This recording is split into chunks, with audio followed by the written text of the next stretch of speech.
From left-wing Democrat to right-wing Republican, everyone loves infrastructure. We all want safe bridges, smooth roads, and world-class airports. So why can't we have them? Why are America's bridges falling down, our roads riddled with potholes, and many of our major airports dilapidated? Why can't the United States build or repair infrastructure like European and Asian countries do? The answer is not complex. America doesn't have better infrastructure because of two groups: environmental activists and labor unions.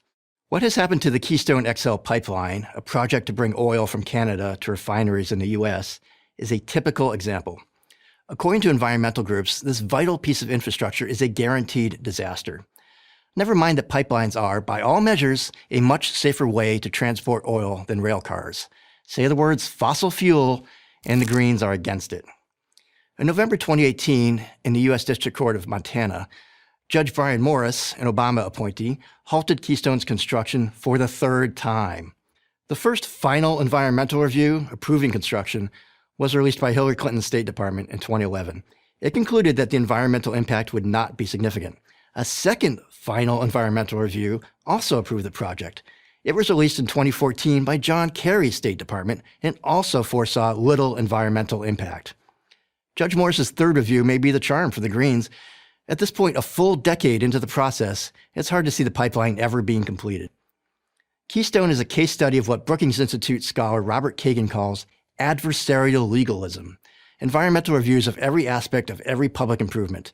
In a given year, the federal government produces 50,000 environmental assessments.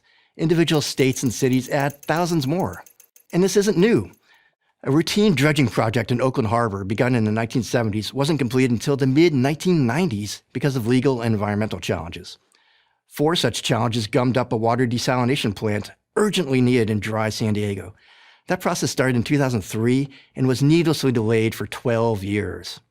Simply raising New Jersey's Bayonne Bridge roadway a bit to allow taller ships through, a move that had almost no environmental impact since it was merely an adjustment of an already built site, proceeded only after 5 years of review and 20,000 pages of environmental studies.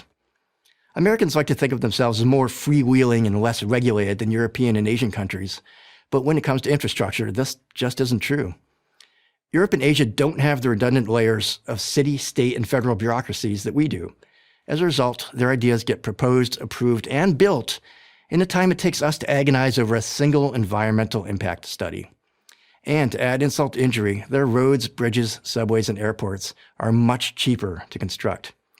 A 2011 study by Israeli mathematician Alon Levy found that a mile of subway track in Japan or continental Europe typically costs $200 to $450 million per mile. Vancouver, Canada comes in lower than that. The Canada Line, a 40% underground rail system in a densely populated area, cost $130 million per mile. Even on the high end, London's underground Jubilee Line extension of the Tube, which opened in 1999, cost $640 million per mile. But in New York City, the 2nd Avenue subway, a 2-mile extension of an existing line, took 10 years and cost $2.4 billion per mile. And that's not an anomaly.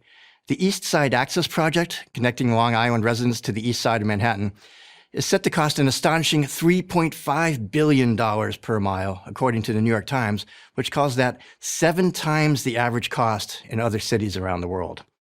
Construction began in 2007 and hopes to wrap in 2022. 2030 sounds more realistic. Why is everything so expensive to build in the U.S.?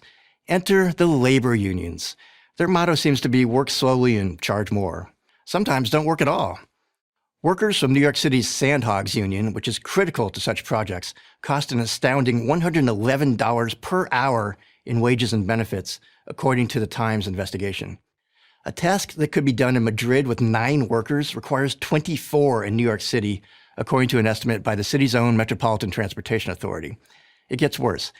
An investigation of East Side Access construction found that roughly 200 of 900 workers on the underground project were being paid to do nothing. And such price tags and questionable union practices are not unique to New York City.